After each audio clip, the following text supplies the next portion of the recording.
Okay, welcome to the Tile Network webinar on exam anxiety. Is it something to worry about by Professor David Putwain. So Professor David Putwain is based in the Center of Educational Research in the School of Education at Liverpool John Moores University. He taught psychology and sociology in schools and sixth form colleges from 1994 to 2006. After completing a PhD in 2006, he joined Edge Hill University, working initially in the Department of Social and Psychological Sciences, and then afterwards in the Faculty of Education before joining Liverpool John Moores University in 2016. His research focuses on how psychological factors, including motivation, emotion, and engagement, influence, and in turn are influenced by learning and achievement. I'm very happy to have you today here and hand over to you. Make sure to unmute yourself and I've never used Zoom before. I don't know what I'm doing. Yeah, thank you very much, Carolina, for the introduction. And, you know, it's a pleasure to be here virtually. It would have been nicer to be there in person, but, you know, this is the times we are in, isn't it? So anyway, I shall get on with my presentation. So let's see if I can share screen.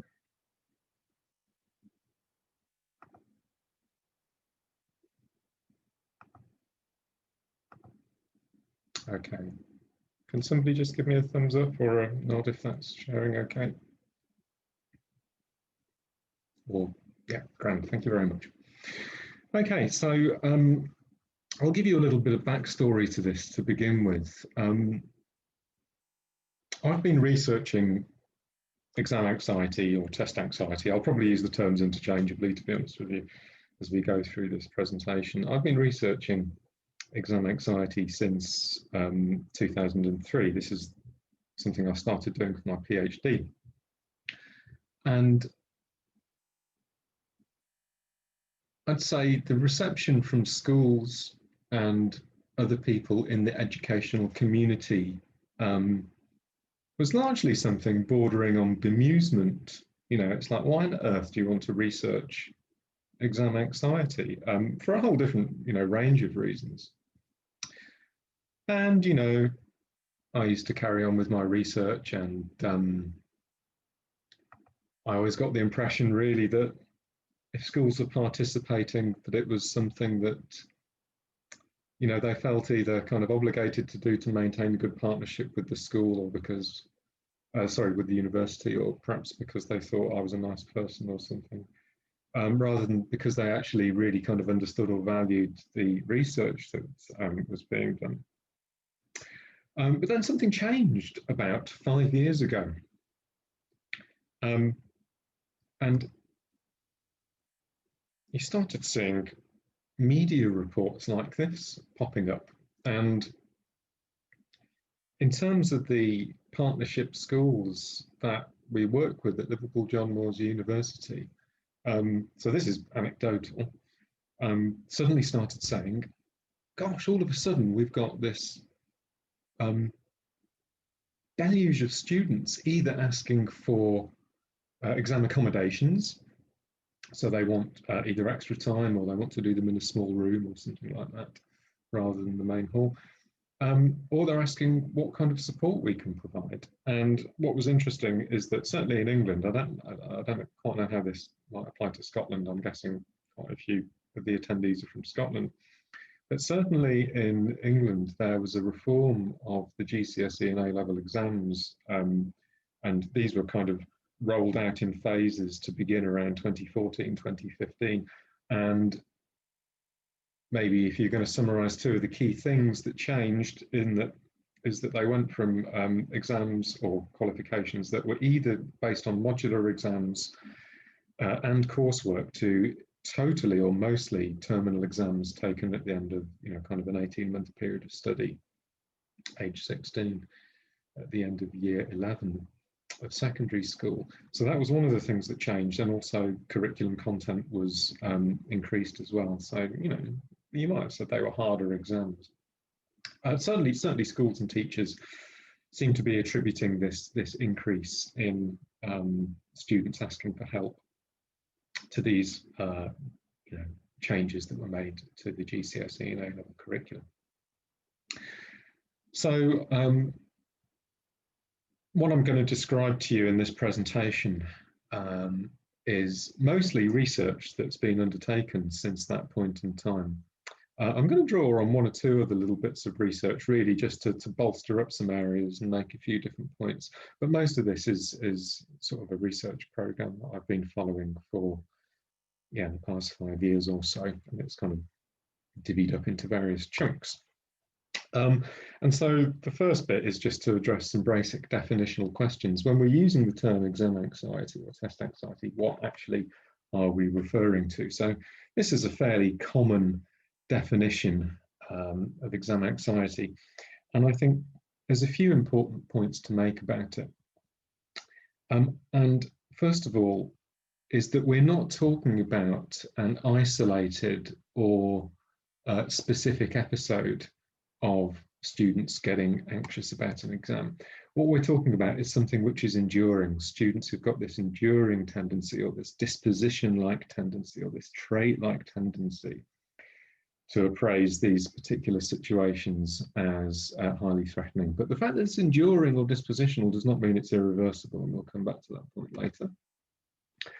Secondly, it is specific to performance evaluative situations. So what do we mean by a performance evaluative situation? Well, a situation in which somebody is going to be assessed in some kind of way or evaluated in some kind of way, or they think they're going to be assessed or evaluated in some kind of way. So that's not to say that some test anxious students or some exam anxious students might also get anxious in other situations, but we're not talking about de facto people who just become anxious all the time. What we're talking about is people who become anxious specifically in these situations. And then when we're talking about this perception of threat, what do we mean? Well, we mean the real or imagined danger that's coming as a result of failure or the consequences of failure. And what's the result of all of this? Well, a tendency to become or respond to this situation with what we call elevated levels of state anxiety, which is the immediate level of anxiety somebody experiences at any one time.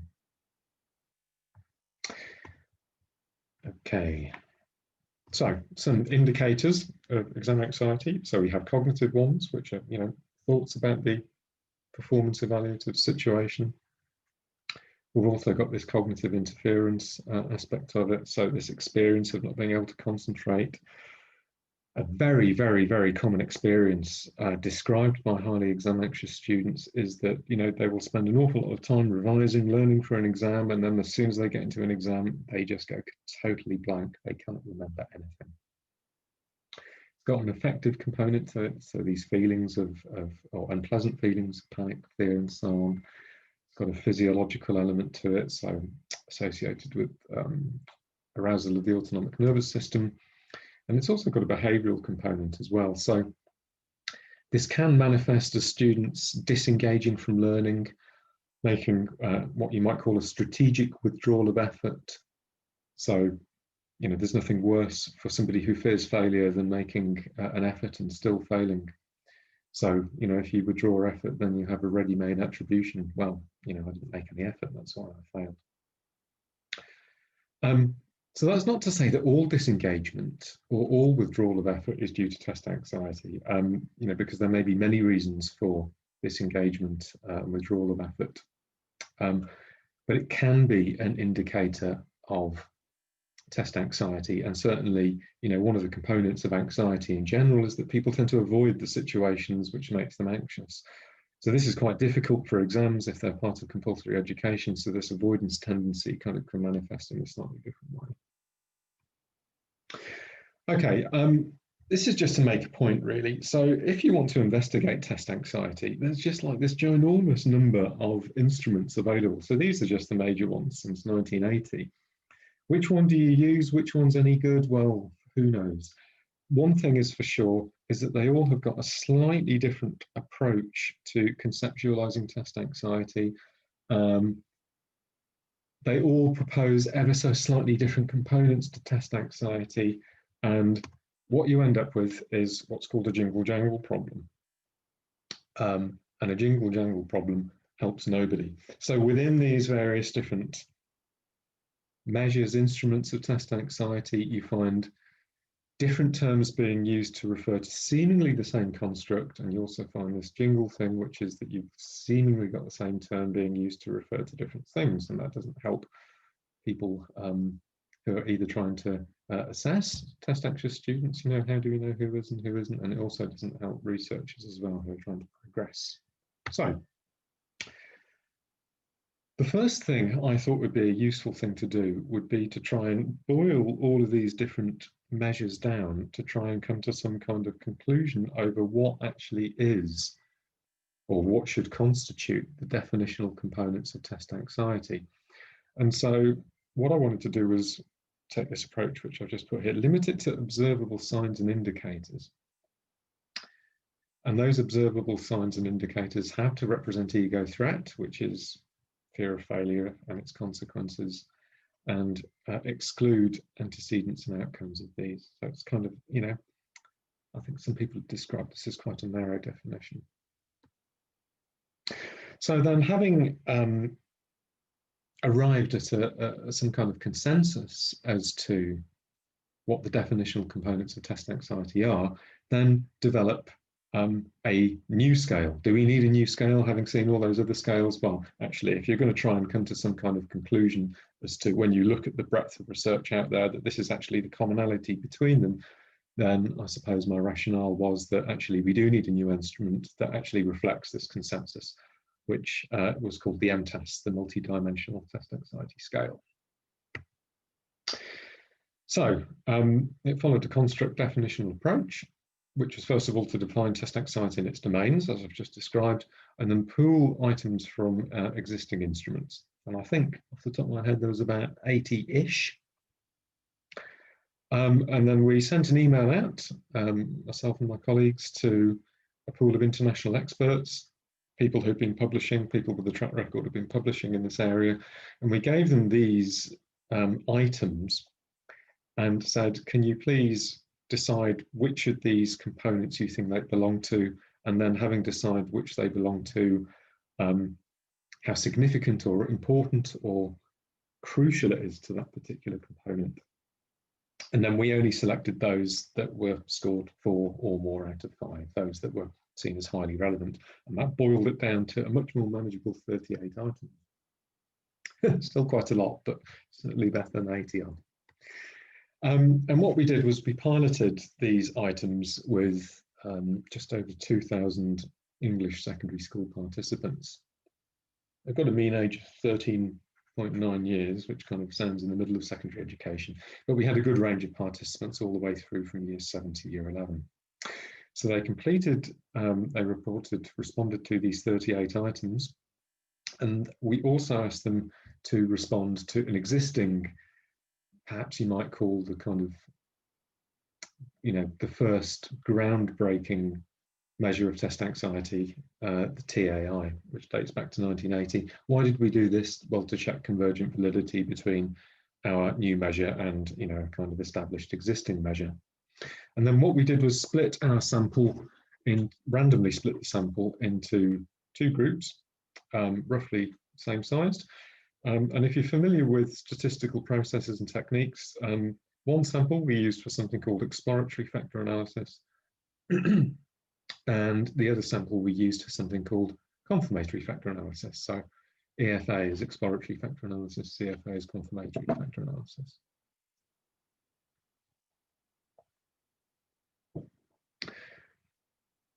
So what we did with the exploratory factor analysis was identified the 4 highest loading items for each of our 4 target domains. And then in the confirmatory factor analysis, we then, having taken that structure, we put it to the test with the other samples. So what we've got here is the results of the confirmatory factor analysis. So I'll just give a brief apology here, but if you're not of a statistical mind, this probably all looks like gobbledygook. But what these numbers on the in these various columns represent is the extent to which each of these items on the left-hand side here are contributing to a target construct or a target factor. And the closer they are to 0, the less they contribute. The closer they are to 1, the more they contribute. So generally, numbers above 0.40 are considered good, but the closer they get to 1, the better. So what we've got here are 4 items which seem to represent worry about failure or the consequences of failure, and they all load strongly onto that target factor. What we've got here are 4 items, although my little blue box has gone a bit wobbly, 4 items that seem to contribute relatively strongly to this idea of cognitive interference. What we've got in the green box, which again has gone a little bit wonky, is 4 items that seem to correspond to feelings, which we call T or tension. And finally at the bottom, we've got 4 items that correspond to the physiological component of exam anxiety. So you can either represent this factor structure as these 4 separate components that are related to each other. So that's worry, cognitive interference, tension, physiological indicators, or you can actually represent test anxiety as an overall thing, which these 4 separate components build on, which is what those figures contribute to, although again my box has gone a bit wobbly. So for those of you who are concerned about such things, that's a way of establishing validity, construct validity. Again, I'm really sorry, my box has gone wonky again. The final row on the bottom here, McDonald's omega, represents the what you might call the internal consistency or the internal reliability of the measures. And these figures run again from 0, which is 0 consistency or 0 reliability, up to 1, which is perfect, and anything above 0.70 is considered good. And all of these figures represent good internal consistency or good reliability. So this table here is a rather long-winded way of trying to demonstrate the validity and the reliability of this measure, or the data collected using this measure. And you might recall I said we also asked students to complete the test anxiety inventory, which has just got 2 components, worry and emotionality.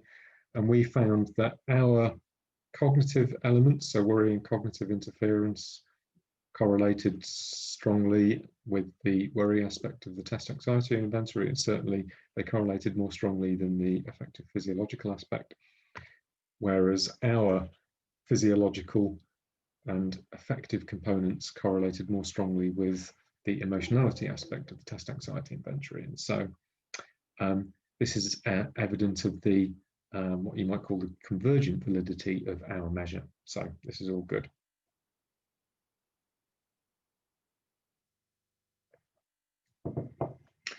We then conducted a second study, and the second study was really just to modify the item wording to try and make them as clear as they possibly could.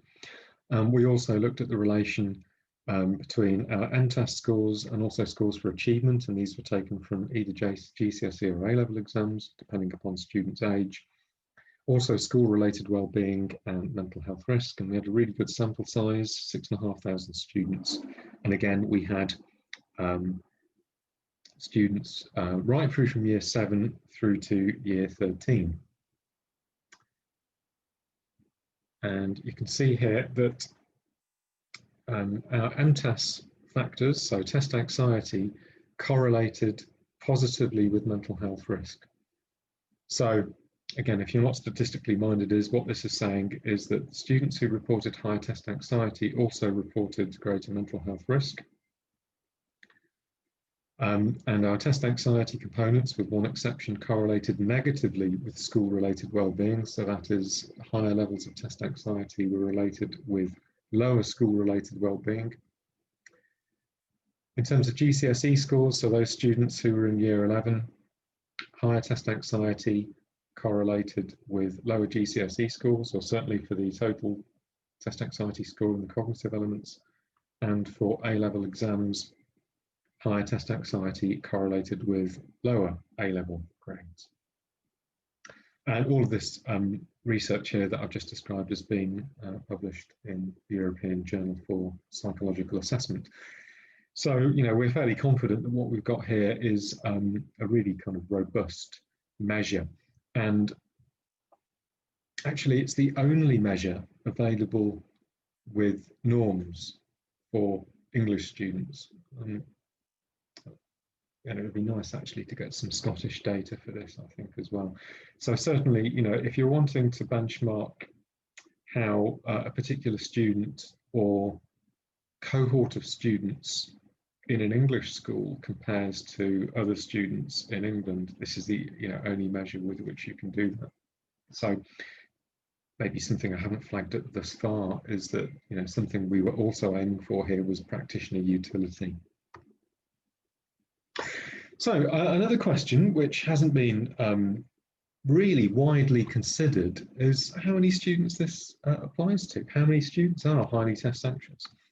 Well, this is partly made difficult by the absence of a concrete definition of what actually constitutes high test anxiety. So, one is to set an a priori criterion that says when students report this much anxiety, we're going to call it high. So, for instance, you could say students who always report, they really strongly report high anxiety. So, for instance, scores at or above the 80th percentile. So, the top end of scores. Or you could do it in a norm reference fashion, and the benefit of a norm reference fashion is that it benchmarks whether you're high or low against the average amount of anxiety reported in a particular cohort. Are you high relative to the average? So, for instance, you could take scores at greater than +1 standard deviation, or you could have an external criterion reference. So rather than saying it's when students are highly test anxious when they report this particular level, you could say, well, actually, when students report a level of anxiety that is commensurate with a clinical level of anxiety, then we're going to call them highly test anxious. So, for instance, you've got GAD, which is generalized anxiety disorder, and PD, panic disorder. Generalized anxiety disorder and panic disorder are the two most common anxiety disorders reported by children and adolescents in the UK. And we know the RCADS again is, the most commonly used assessment tool for clinical anxiety in the UK. So that's the Revised Children's Anxiety and Depression Scale. And we know we've got cut scores for RCADS for generalized anxiety and panic disorder. So you could say, well, we'll call students highly test anxious when they meet thresholds for clinical anxiety. Okay. So this is the first approach. This is when we take the 80th percentile. And two things stand out here. First of all, the students approach the ages of 14 to 18, which is when they take GCSE and A-level exams in England. Exam anxiety increases. The other thing is it's much, much, much higher in female students than for male students. And that is actually replicating what you'd find with clinical anxiety as well. And the other thing is, and I don't know whether this is a surprise to you, is just how high it is for females. You've got 15 to 18-year-olds, and we're finding what, above 20%. So it's somewhere between 1 in 4 and 1 in 5 students reporting that they get highly exam anxious all the time. That's a lot of students. When we take the same data and take the norm referenced approach, so this is how many students are highly test anxious in comparison to the average level of test anxiety, then the levels come down a little bit, and it also evens up evens up a diddy bit, not very much the difference between males and females. But we're still, for 15 to 18-year-old females, we're still 15% to 20+%. That's still a lot of people. And then to assess the external criterion referenced, this is another study which has been conducted. Nearly 1,000 participants where students completed the multidimensional test anxiety scale and also the generalized anxiety and panic disorder subscales of the RCADS. And we found that students were reaching the threshold for generalized anxiety at the 72nd MTAS percentile, so they don't have to go as high as the 80, and for panic disorder at the 75th percentile. And this was just students between the ages of 15 and 18, and I mean that's just absolutely staggering, absolutely staggering. You know, 60% of female students reporting a level of exam anxiety that would be considered enough to warrant, you know, a diagnosis for an anxiety disorder. I mean, this is surely telling us that, you know, something is really, really awry here. I think these are such sobering statistics.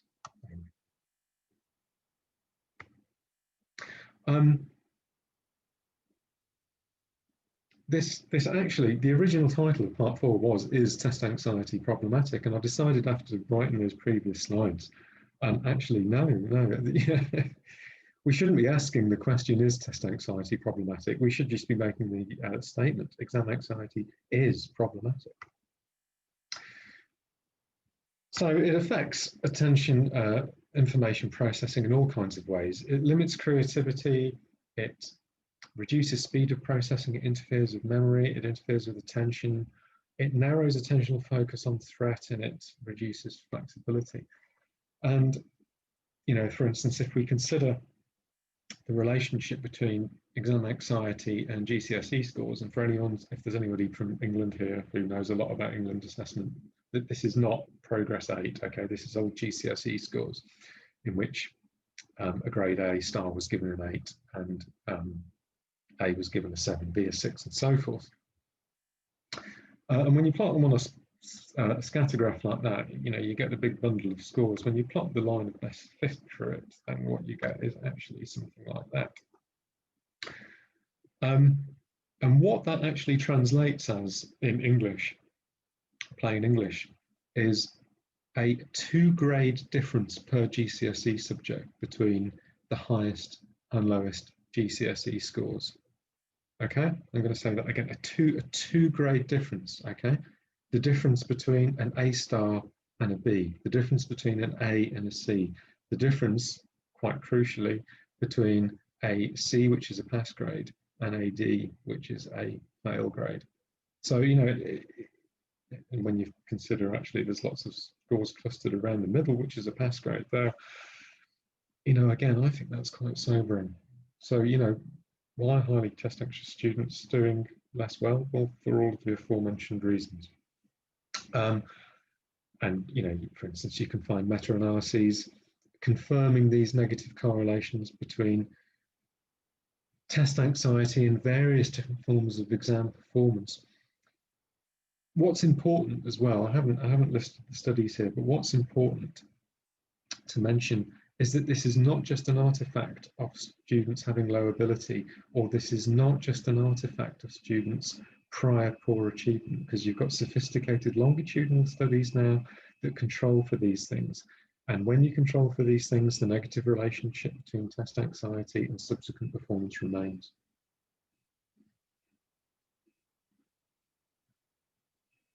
I've already flagged up a little bit of this data.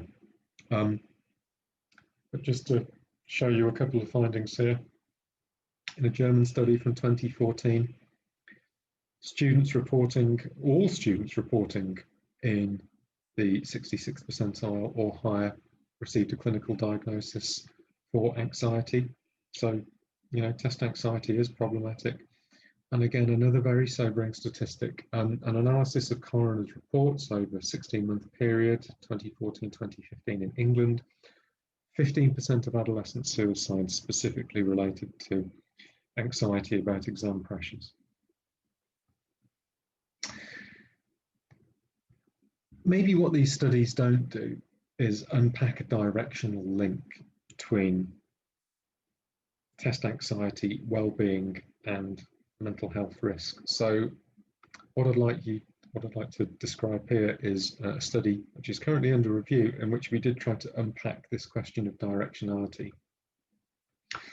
So we've got nearly 1,200 students from sixth form, so years 12 and 13, and we measured them at the beginning of the academic year and at the end of the academic year. So that's T1 and T2, time 1 and time 2.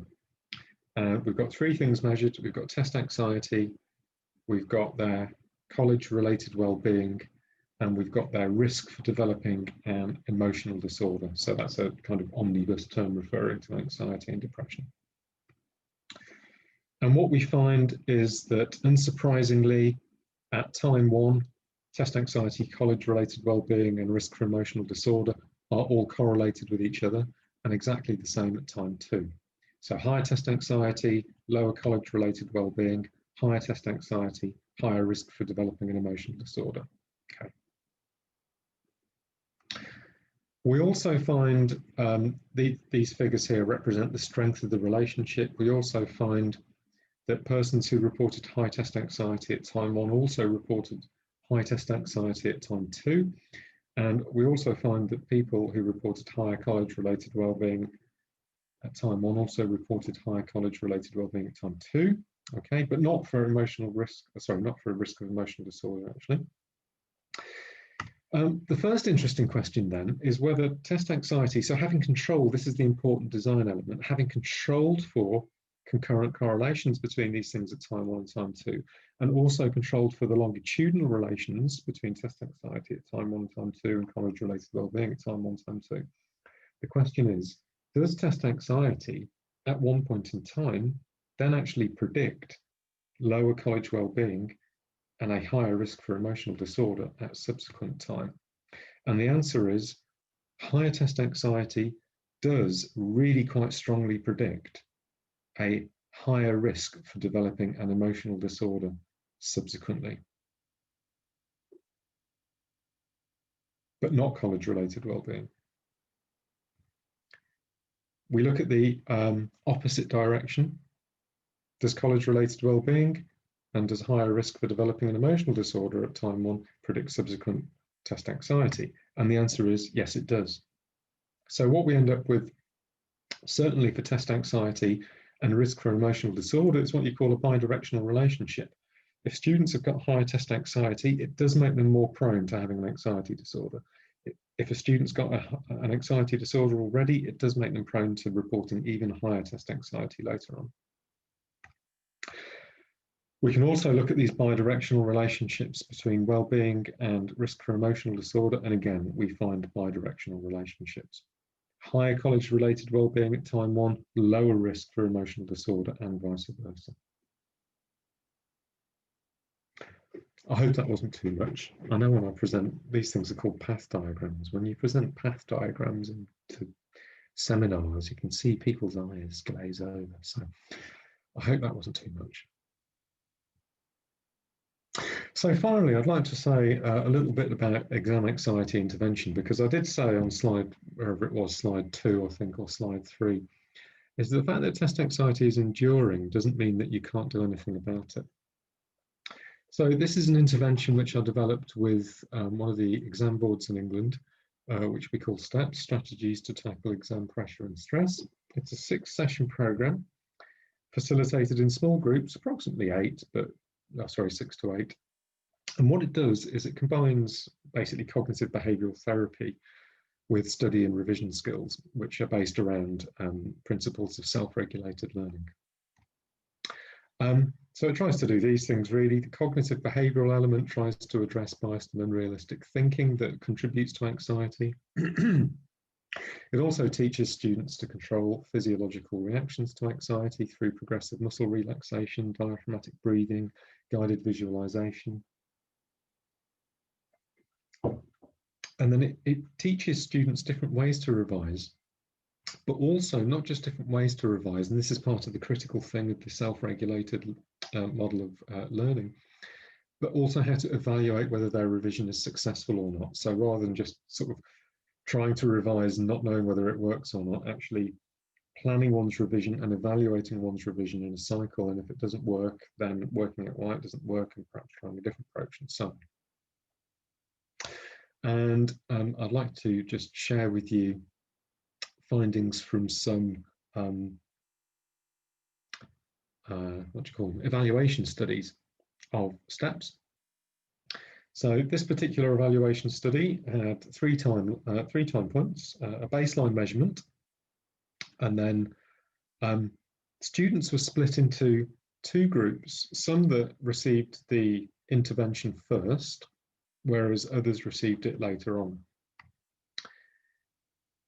So the group that we're calling the early intervention group, they received the intervention immediately, whereas the late intervention group received it later on. So the group that didn't receive the intervention, so this is their worry scores on test anxiety scale.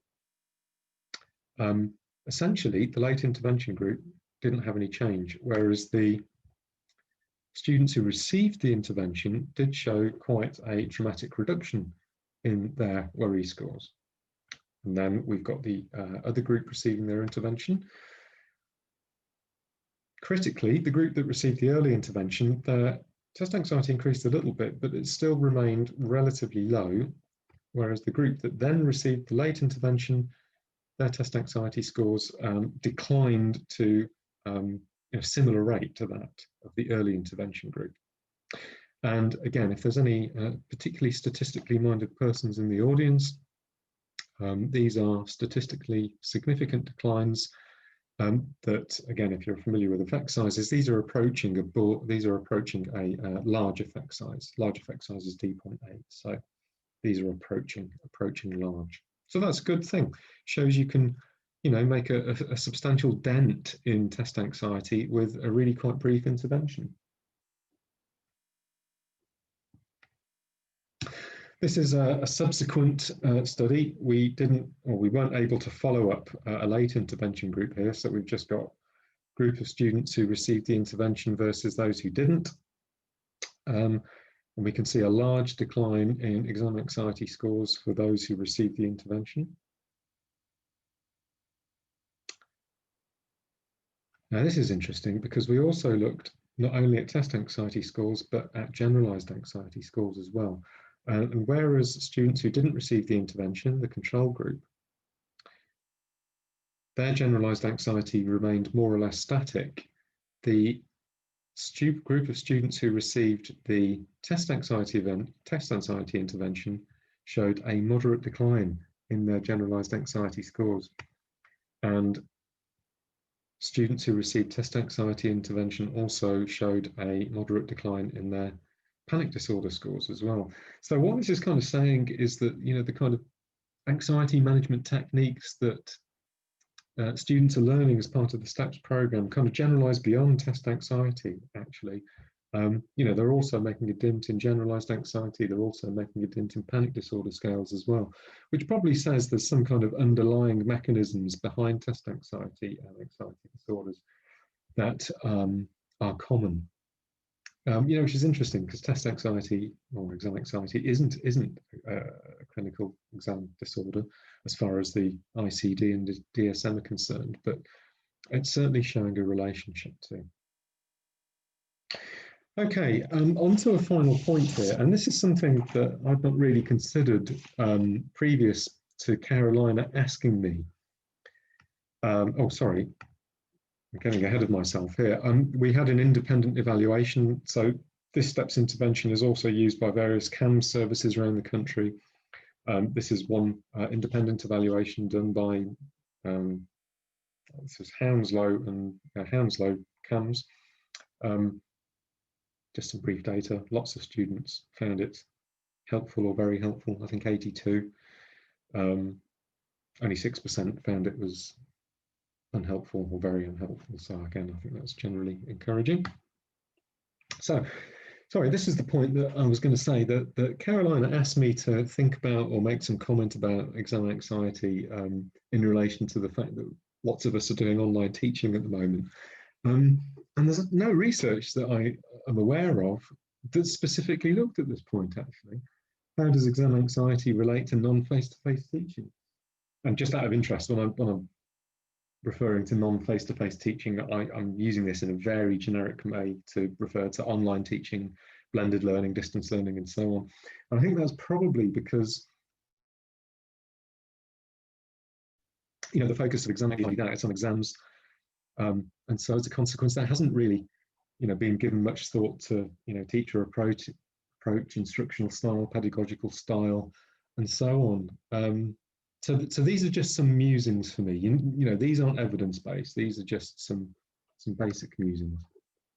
So, first of all, highly exam anxious students often have poor learning skills, study skills, revision skills, or they've actually got good skills, but they've got very low confidence in their skills, you know, which is equally as important. So I think the more explicit you can possibly make what non-face-to-face teaching will look like for the student, how students need to proceed through non-face-to-face teaching, what activities they need to do in face-to-face teaching and in between face-to-face teaching, I think the more explicitly that can be done, the more it's going to help students. Secondly, because anxiety, test anxiety, exam anxiety is linked to poor competence beliefs such as, you know, low academic self-efficacy, low academic self-esteem. You know, I've generally got a low rating of my academic ability. I think we might give some thought as to how the teaching activities we're using might be impacting on students' confidence. And that could go in both ways. Are we helping students' confidence, in which case it's going to be good for anxiety, or is it detracting from their confidence, in which case it's going to be bad?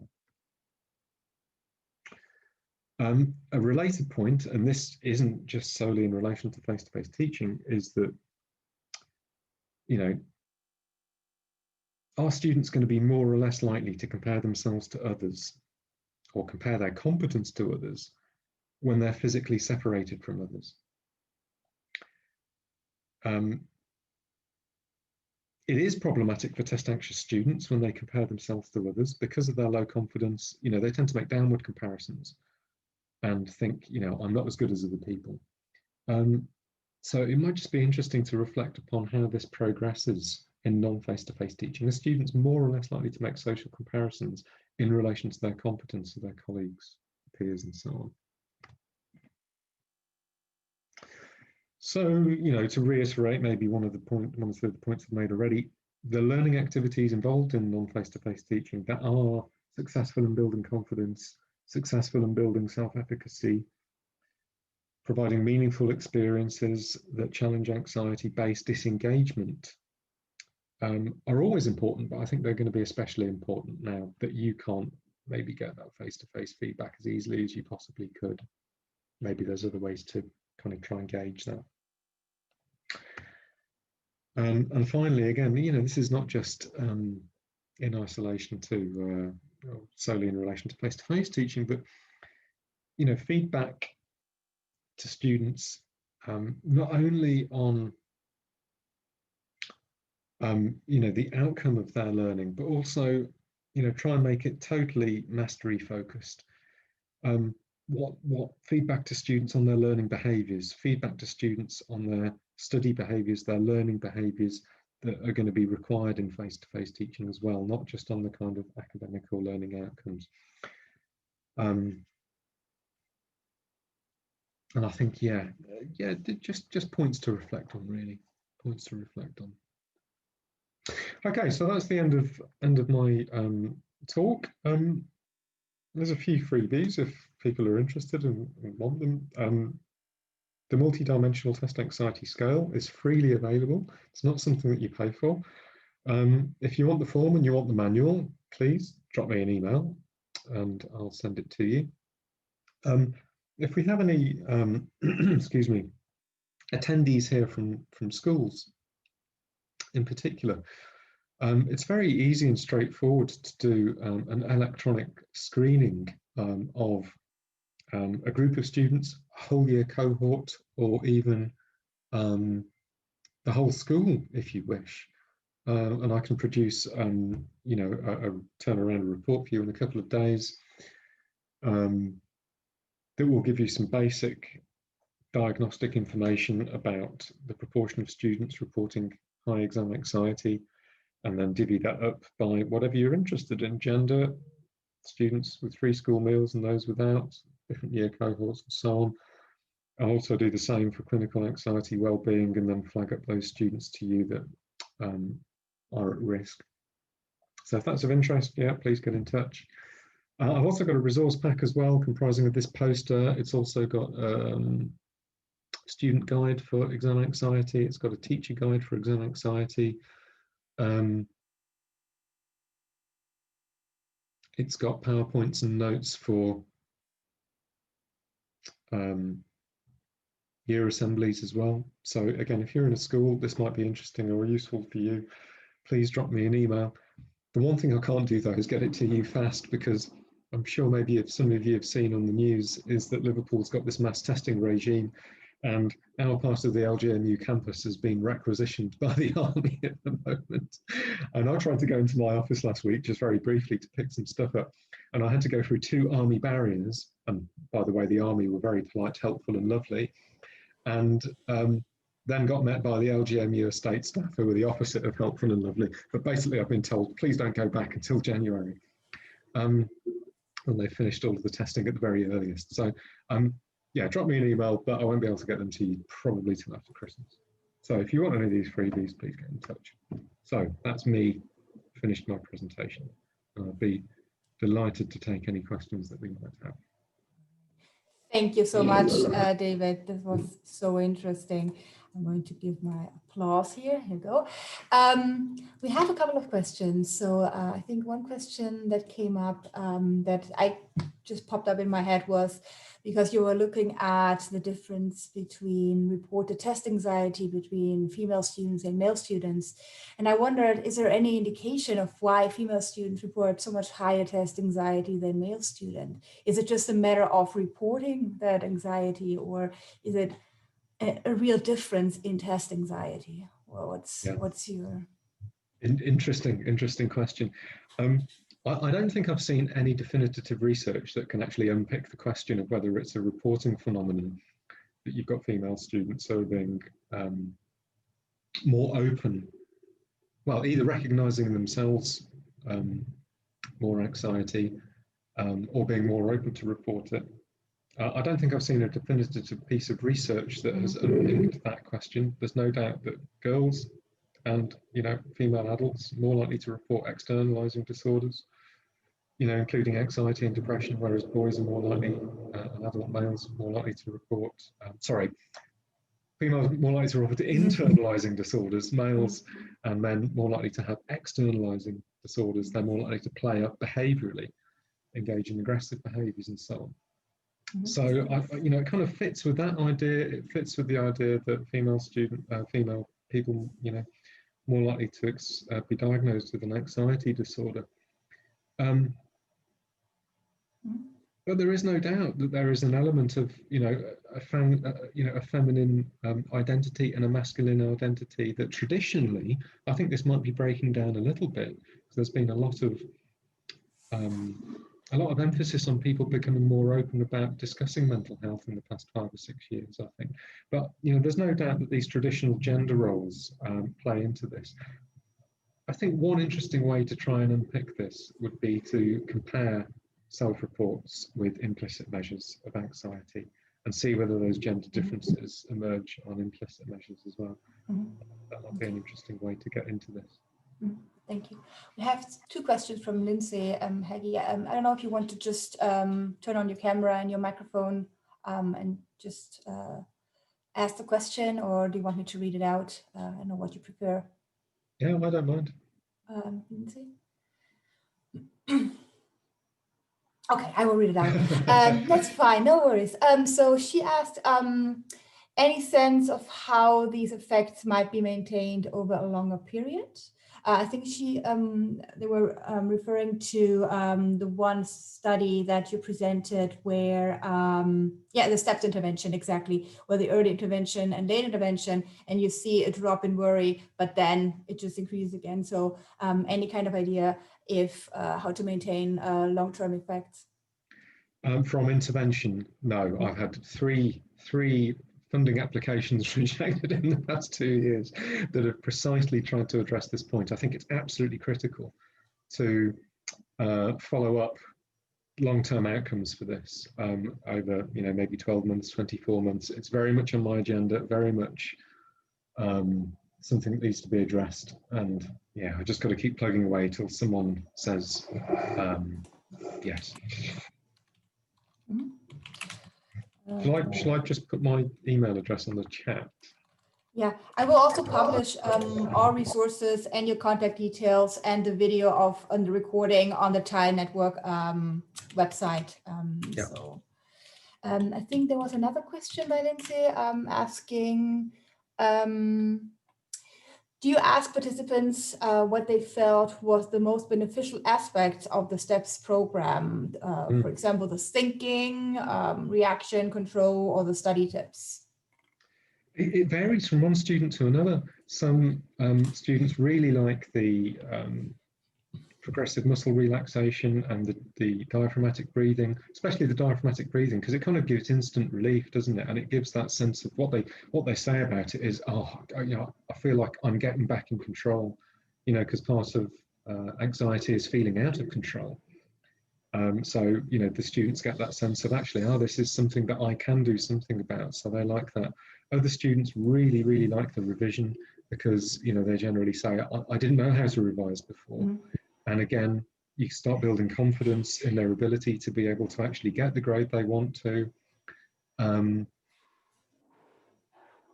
anything you start to do that builds up the confidence is also going to build up a sense of control. It helps reduce the anxiety. So some students like that element of it. The cognitive bit of it, challenging negative automatic thoughts, is quite an interesting one. This is just impressionistic because I generally supervise a team of placement students who go and deliver this to our partnership schools. I think that element of it, and I'm being very kind of candid here, it very much depends upon the skill of the person facilitating it, because it's something that somebody can build. Challenging negative automatic thoughts in a group and doing it skillfully is something that you build up a repertoire of skills with over a period of time. And I think the way that I've seen it used, if you want to put your kind of CBT practitioner hat on for a minute, it very much depends upon the skill of the person facilitating it in being able to do it. But this whole idea that different elements of the intervention might appeal to different people, that kind of fits with this ethos of having a multimodal intervention. The idea is that some students will always respond to some bits better than others. Okay, thank you. Is there another question? Let me see. Dr. Pepper, is the STEPS intervention available to run in schools? Yeah, again, it's free. And there's a caveat to that. but I've been developing a revised version of it, an updated version of it. Excuse me. One of the problems of the current version of STEPS is that I think, and again, I'm quite happy to send it to you. When you look at it, you'll think, oh my gosh, this looks a bit 2010, and it does look a bit 2010. And I'm developing an updated version of it. And the updated version also comes with a manual. It also comes with training. It's also going to be accredited by the British Psychological Society for use by people without psychological background. So I'll say, yes, you can have the current one, but if you're not in a real rush with this, hang on till the second version is available, or the updated version is going to be available, because it will be much, much, much better.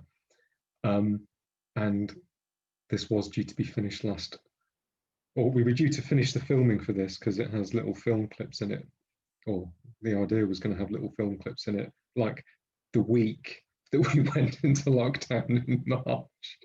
And I've just been sitting, waiting to finish it off ever since.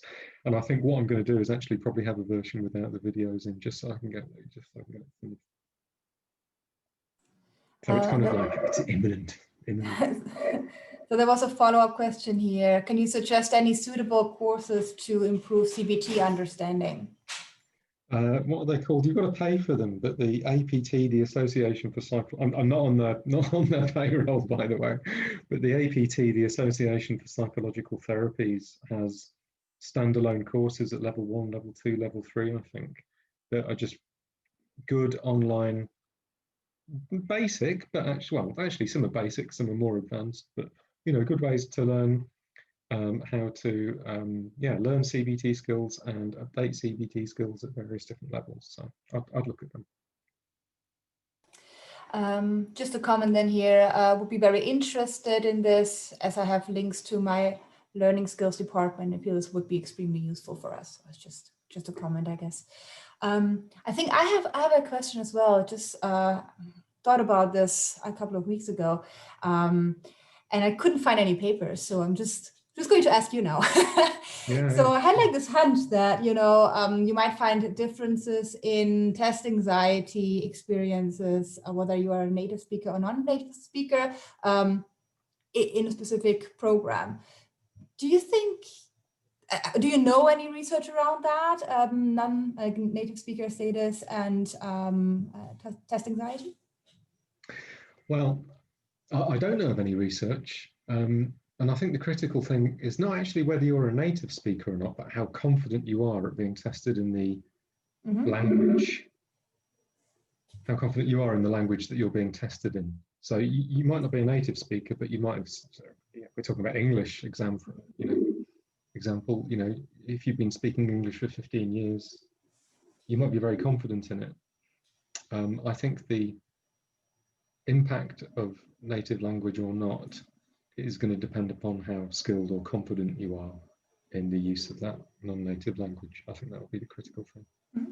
That will mediate the effect. Yeah. All right. Does anyone else have any questions or comments or anything before we wrap this up?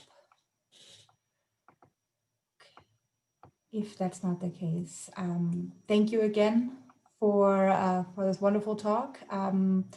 And we will have all resources and the recording of this talk on our Tile Network website. So make sure to check that. You can subscribe to the website and just get notification when there's something new happens on there. And again, thank you so much. And it's my pleasure. Thank you very much for inviting me. And thank you for everyone for coming.